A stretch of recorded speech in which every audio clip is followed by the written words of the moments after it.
Hey guys, this is Avery, and we are sitting here with the one, the only Kris Fade. Hey. Hey. And that name really holds a lot of weight too. I feel like ever since I moved to Dubai, Kris Fade has always been said together. It's not just Kris, it's Kris Fade. It's branding, people. Branding. It is branding, but for the context of this conversation, can I just call you Kris? You can do whatever you want. I'm gonna call you Ave. Do you mind that? Aves, yeah. You can call me. Call me whatever I'm happy with Kris. Okay, cool. So I know that you just got back from LA yesterday. Yep. And I know that there's people who unpack straight away, and there's people who leave their suitcase there for a week. Yep. Which person are you? Yeah, I don't even unpack. Kris. I'll be honest with you. So I have I have an amazing wife.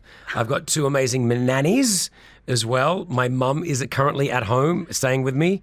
So my suitcase will be just dropped at the door. That's what I do.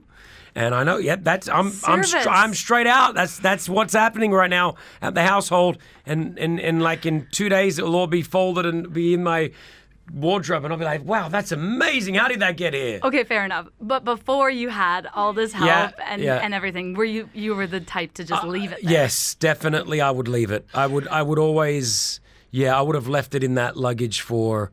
Yeah, I probably would have just started wearing the clothing again. Oh, no. Yeah, it would have just been like, whoa, let's go. Let's roll that pink shirt out again. You're smelling it, making sure. Yeah, it's all right. It's all right. It fits. It's fine. It smells all right.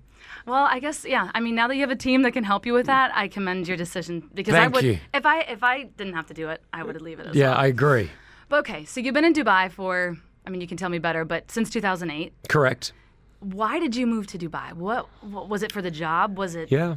Really? Yeah, so I was working on radio in Sydney, and in the year 2007, I got contacted by Virgin Radio International. They said, we're going to start a new radio station in Dubai. Would you be interested in helping set it up? And I thought, I was 26. I had just come out of a breakup, and I thought, why not go and try something new? Go to Dubai. Never knew of Dubai. Right. Not much information was on Dubai. It was this like city that people knew was like, oh, it's the city of gold. But when you Googled or went onto Wikipedia, I remember back in 2006, there wasn't a lot. No. And so, I just thought this is a once-in-a-lifetime opportunity to work for Virgin, Richard Branson, to start a new radio station. Rarely do you get to start a new radio station. And, hey, I was going to come out here and try my luck. I think... Nowadays, so when I moved to Dubai, it was like you do that quick Google, you see everything, beautiful, big buildings. That's a crazy transition, especially if you've never been to Dubai or really even known a lot about it. A lot about it. Now it's a city where everyone wants to come and people know about it. You see it on Instagram. It's the city's the top TikTok city in the world is Dubai. Yeah. So now it's easy to find that info. But when we landed, I came here, it was like the Burj Khalifa was about a quarter built. Like there was nothing. There was no Dubai Mall, no downtown. It was crazy. And did your family move with you as well? No, I came here with my ex-wife at the time. So her and I had just got married because we had to be married to live in the same place. Right. So I had only known her for 5 months and thought, well, let's go and live in Dubai together. So we both moved here on our own. We didn't know anyone. And then within the first year, I had a baby. That was my first baby, little Nushi. And then 2.5 years after that, I had 2 years after that, I had Kiki. So I had my two girls, my wife at the time, and we were a family living here in Dubai. And is she still here? My ex, she still lives here. She travels a lot, but she's still here, yeah. Okay, cool. Yeah, I to be frank, I haven't done the biography research on Kris Fade. That's all right. So this is all good. new information. This is good. And okay, so you moved here in 2008. You've obviously had a massive career. Was there one point in your career where you're like, okay, this is the one time. This is the moment where my life is going to change?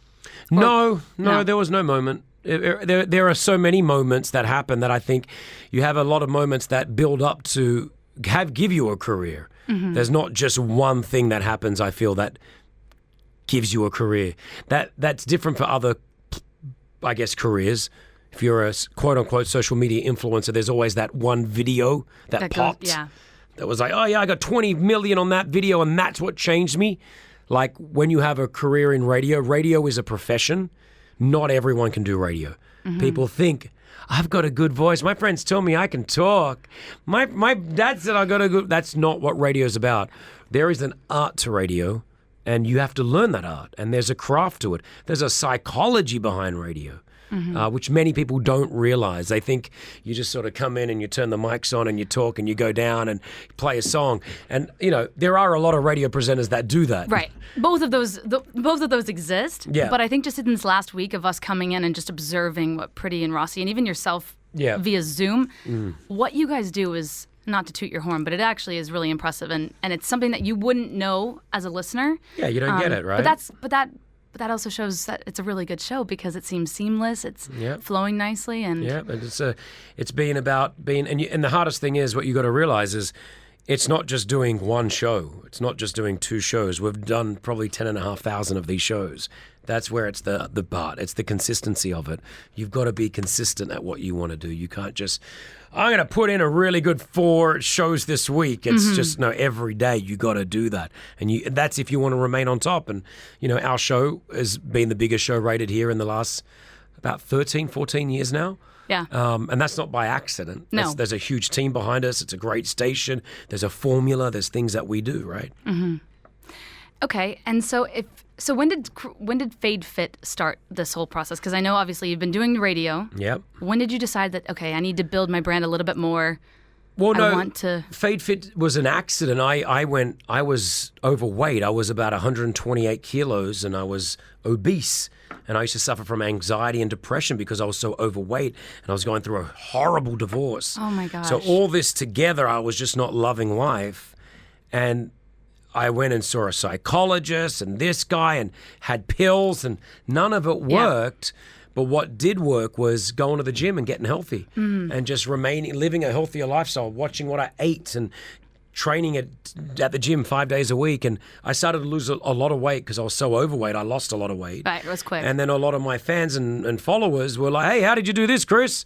And I used to just DM them back. And I used to get 1 or 2 messages a day. That turned into like 15, 20 messages a day to hundreds of messages every week. And so Fade Fit for me was initially was just we had a day out on the beach and I invited a free invite for people that wanted to come down and just get a bit of a health kick. So we had nutritionists there, we had doctors, we had personal trainers, we had motivational speakers. It was on the beach. It was sponsored. I got it sponsored by Reebok.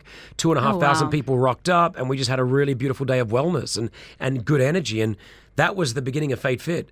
A year later, I realized there was a gap in the market for kids' snacks, and we started creating kids' snacks. And then 3 years on, we now have 26 products on the shelves, and they're for all ages, and they're little protein snacks, and they're doing really well. Yeah, it was the funniest thing. Yesterday, I went to Starbucks. Yep.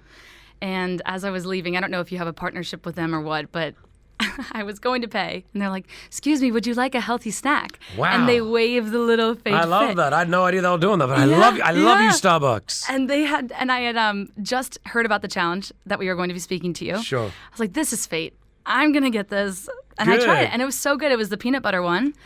Adam just gave us the hazelnut one. So the peanut butter one's one of our top sellers as well. So I'm so glad they're doing it at Starbucks. I didn't know. Thank you. Yeah, I was like, okay, he's onto something. Yeah, He's got cool. Starbucks involved. Yeah. But no, they're really good. I'm not tooting your horn either there. Thank you. All this tooting the horn. Okay, I do have a few questions. We're going to do quick questions with Kris Fade. Let's go. They can be one-word answers. Okay. Are you a morning and night person? Night. How do you like your eggs? Fried. What cologne do you wear? I don't usually, but if I do, it's CK1. Okay. Do you have names for your cars? No. No. That's okay. You're not that type of person. No. Is my hair longer than your hair? Let me see your hair. I think mine's longer. No. Yeah. If I take it all out, it's longer, yeah. That's awesome. Okay. If you had another child, what would the name be? I want Shogun if it's a boy. My wife has said that there's no chance of that happening. But Shogun, Japanese name, warrior name, love it. I do love that too. What's your spirit animal? I'm a panther, Black Panther. My surname is really Fahd, and that is translation as Black Panther in Arabic. And I have a huge Black Panther tattooed on the back of me, the whole back. Do you? So this is something you live by. It's not just, you thought That's of it just right. now. Okay, what's your shoe size? 10.5 US. Hey, we're almost the same. Nearly? I've got big feet. What are you at? No, I wear 9.5, 10. Okay, that's still a good size there. All right, no judgment. Okay, and what's your favorite song on the radio right now? Good question. Creepin', I'd have to say, because it's a remix of that old, she's creeping on the low. and my heart don't. The Weeknd. It's The Weeknd and 21 Savage. Okay, 2 more questions really quick. Brownies or cookies? Cookies. And if you weren't married, Yep. what is the one dish that you would have cooked for the girl that you were trying to impress? Kibinayi. You don't know what that is. I You'll have to don't. Google it. We're out of time. Thank you. Thank you, Kris.